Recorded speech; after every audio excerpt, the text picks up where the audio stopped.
Yeah.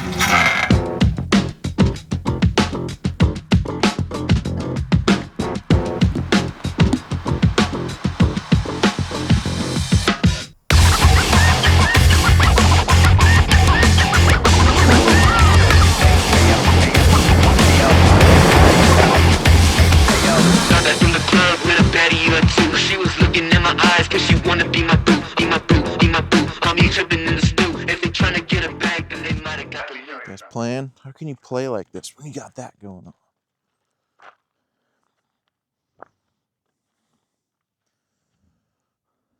The ocean's right out there.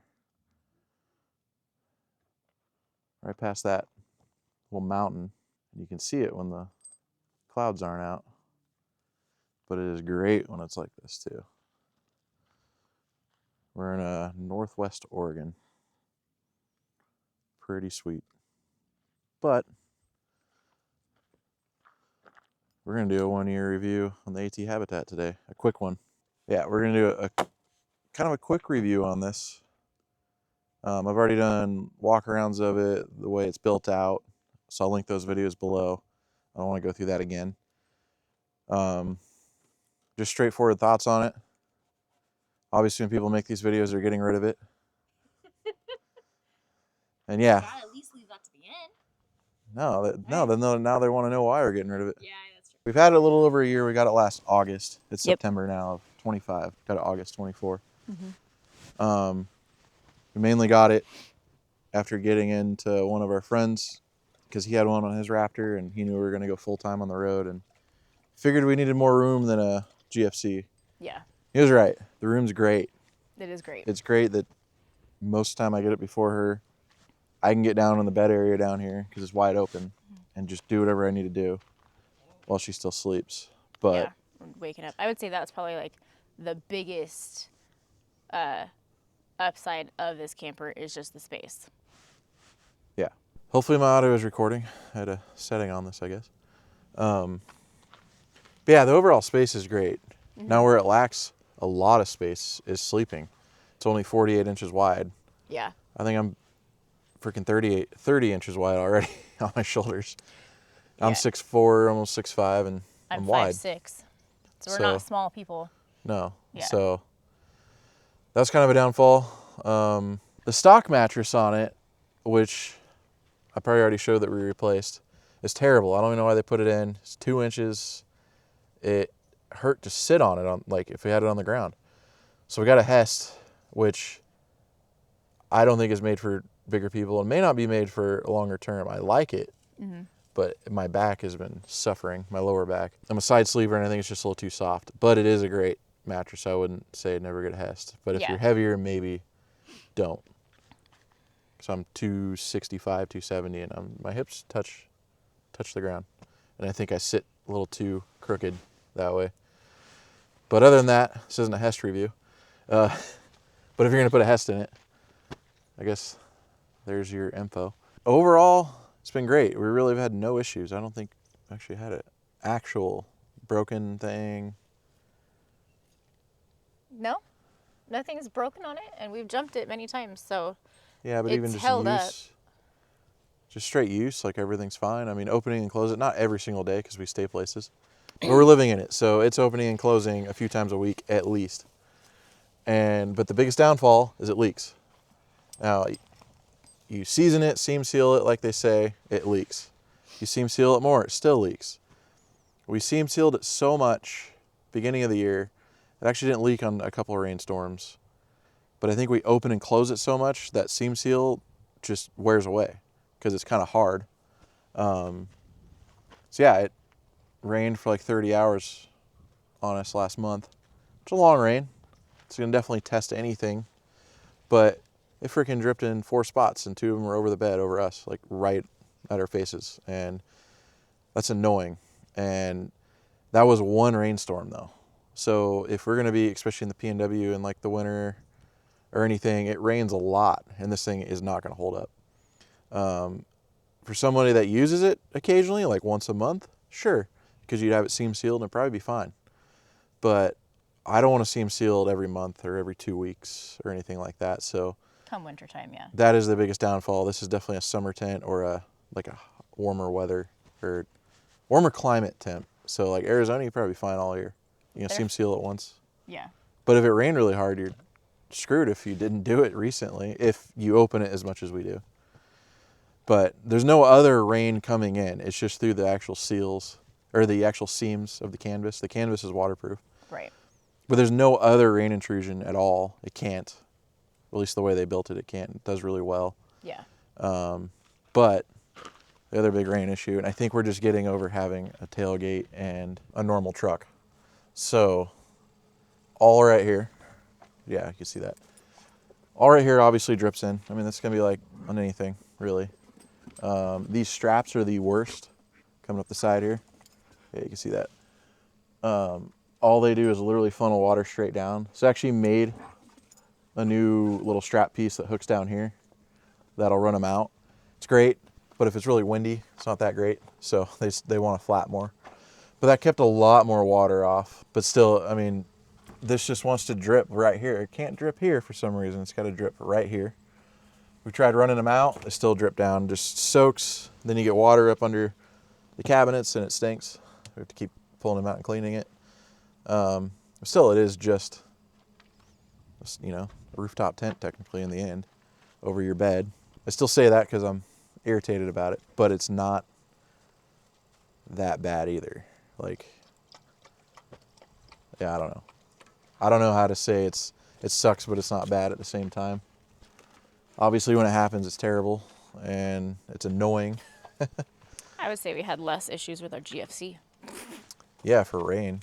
But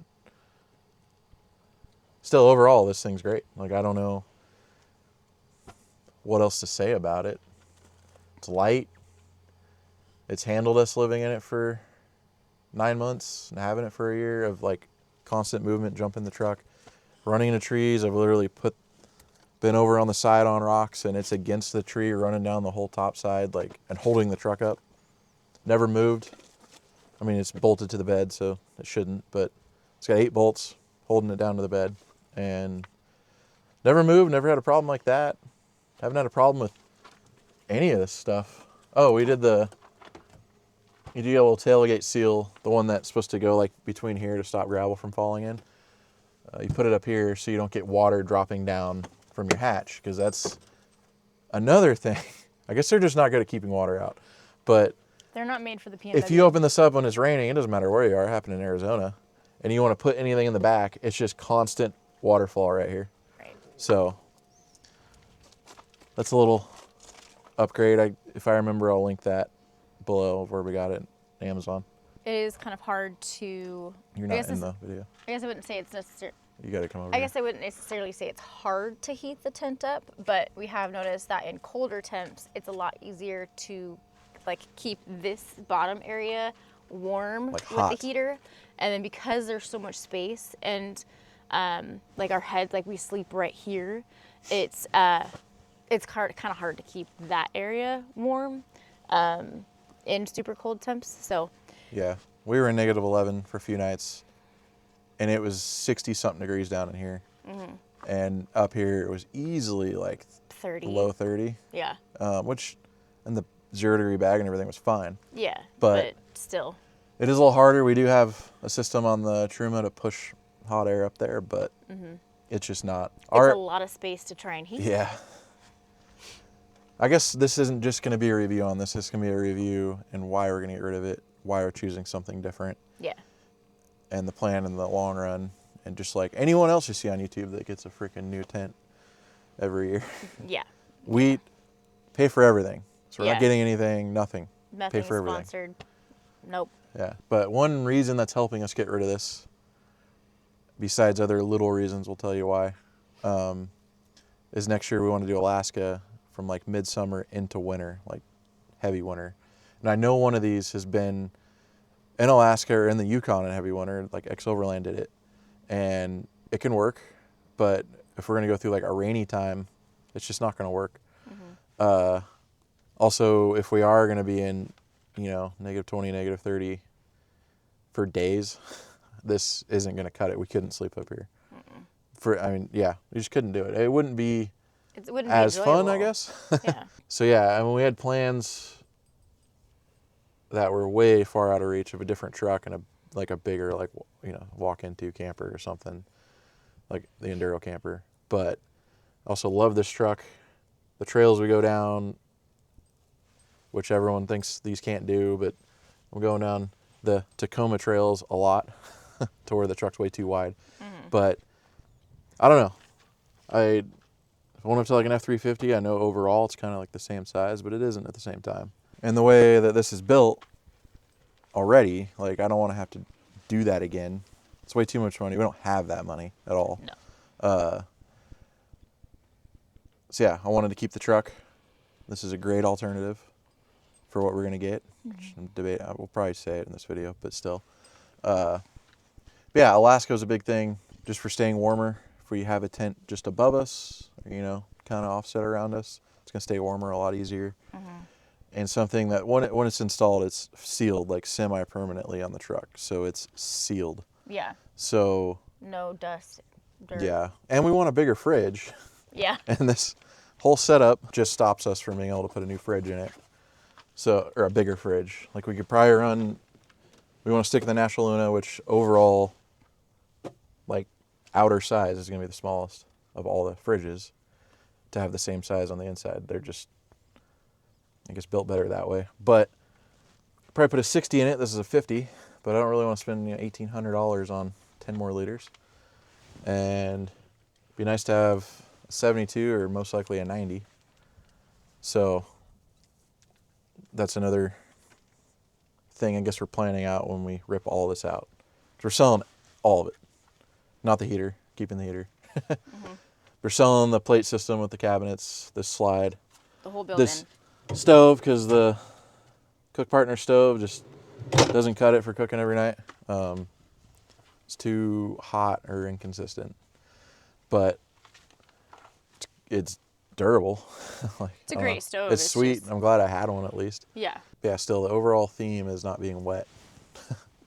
Not being wet, having more room to sleep, and not having to climb on our hands and knees through the tailgate and the hatch. Yeah, that'll be That's nice. a big thing we're getting tired of doing. Yeah. It's not that bad when you do it occasionally, but it sucks I every mean, day. it's, yeah. It sucks, you know, 15 times a day. Ooh, look at that sunset. I know. I really want to get that sunset. Let's check out the sunset really quick. Boy, this video does not. Do it justice.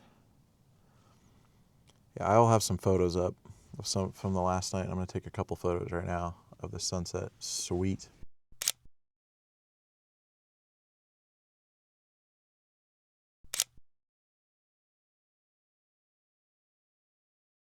All right, now we got the sunset. I guess back to complaining, since people like to get triggered from complaining.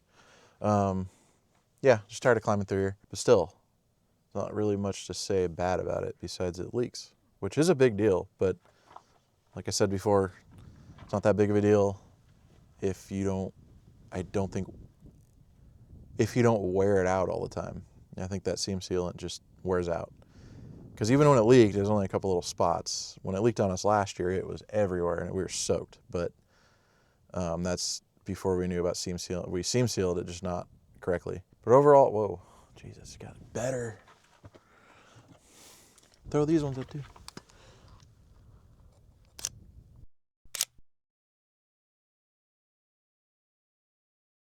Probably by no surprise to some people, but we're gonna get an Alu Cab. And I used to not really care for them. I don't know why, but started seeing the mod cap family camper version around everywhere and just seemed cool. And I like gear, I like stuff, so started checking it out more. And I know the Alu Cabs are sealed pretty well, at least majority of the time. I still heard of people having leaks in random spots just because whoever installed it didn't do very well. But we went and checked one out at Mule in Oregon yesterday, and they had one. And holy crap. So it takes care of all the stuff that we have a problem with. Biggest thing is the bed space. It's a king size bed or bigger. It's huge, just for the two of us. And then even if the dogs came up, we could still have like a whole section up, and because it has two sections of the floor that come up. we could still have them up there even with one section up. So we'd have way more room. Our heat would literally just rise up in. Could still duct it up there if we wanted to. Oh my God. He just ran through the center of the tripod. Styles, you gotta chill. You gotta chill. So it should stay warmer. I would say it'd stay warmer because the whole top lid is insulated. It's crazy how quiet it was up in there. Like it almost sounded in the area. The temp material's sealed way better, at least with the seams. I know they usually use really good temp materials, waterproof, obviously. I think the rainfly section over the top is canvas too, so I mean that's just waterproof anyways. I could be wrong on that, but yeah, and it's way less real estate when you open it up. It only hangs off the side like this far. Can't see that, like this far. And you don't have to level out the same way. That's one thing with this, you can't just be perfectly level. If you sleep with your head down here, the whole truck tilts back, even when this just comes out. And then when two people lay up there, it just cantilevers the truck down. So we got to be a degree or two nose down to be flat and sleep comfortably. And some places we've been to, you can only get completely level. And yeah, you could tell by the morning you're sleeping kind of with your head downhill. I don't like sleeping this way because I'd move enough to where my pillow would go over. But it'll take care of the sleeping issue. So if you want a lot of room, then maybe this one isn't the right one for you. And then the door, just the big door, I think it's a little higher between here because of how they have it set up. I know the Alu Cabs are taller. But if you just step in off the bumper in, you just duck and go in. There's no climbing, there's no kneeling. And we were able to just step out. It was crazy. Like, that's going to be amazing. Obviously, we would have a lot of water intrusion not having this over as soon as you open the door. Probably going to do the 270 awning, which we want to do an awning on here, but the 180s are hit and miss, and there's nothing to bridge the gap between this overhang and the awning. But at least with the Alu Cab, they have a gutter you can put up and be dry underneath for the most part. I mean, still going to get wet in some places. But shouldn't be getting wet on the inside, and that's the biggest deal. Probably do a full custom goose gear, but then try to run a much bigger fridge. Doesn't need to be on a slide, so you could just sit there. Save 100 pounds from this AT slide. AT slide is amazing, super strong. I did smash burgers with it all the way out, and it's just fine. But save weight since we're going from a 350, 360 pound tent, at least that's what they claim from AT, to 599 pounds. So, I already complained about the rear leaf springs not being heavy enough. Gonna have to do some custom devers for sure. I think overall, we're gonna like it a little better, especially dealing with dirt and grime all back here and coming in because it's not sealed back here on the tailgate in between. You can't get it perfect. There's a lot of nasty roads in Alaska, let alone just here. This thing's always destroyed on the back, especially when it starts getting a little wet outside. So, but yeah, that's the plan. This has been great. A couple little things. If you're thinking about getting one, don't let this sway you. They're great. Just seam seal it, and if you're using it a couple weekends a month, or even every weekend a month, you're gonna be fine. For sure, seam seal it when you buy it, and seam seal it before the rainy season. And if you're up in the PNW and have a random lull in the middle of the year, I'd do it again. Yeah. I will link the other videos on this below. Since we didn't really go over the tent, I'm just giving you our thoughts on it since it's been a year. And God, last time I did it was 100 nights, but we're in it already 130 nights. I think we're at 200 nights probably. Yeah, we're probably around 200 nights in it. So something like that, yeah. Somewhere around there. Yeah, it's just time for a little bit of a change now that we really know what we need and don't need. Mm-hmm. This just doesn't fully cut it. Yeah. Unless we're in Baja all year. It would cut it. Yeah. It'd be great. Yeah. But we still lack some sleeping room though. Mm-hmm. Also, it'd be nice to have the blackout tent from Alu Cab for the summer in Alaska. Yeah. Even the summer up here, or up in Washington, light till 11, starts getting light again at 4 a.m. It'd be so nice. Mm-hmm.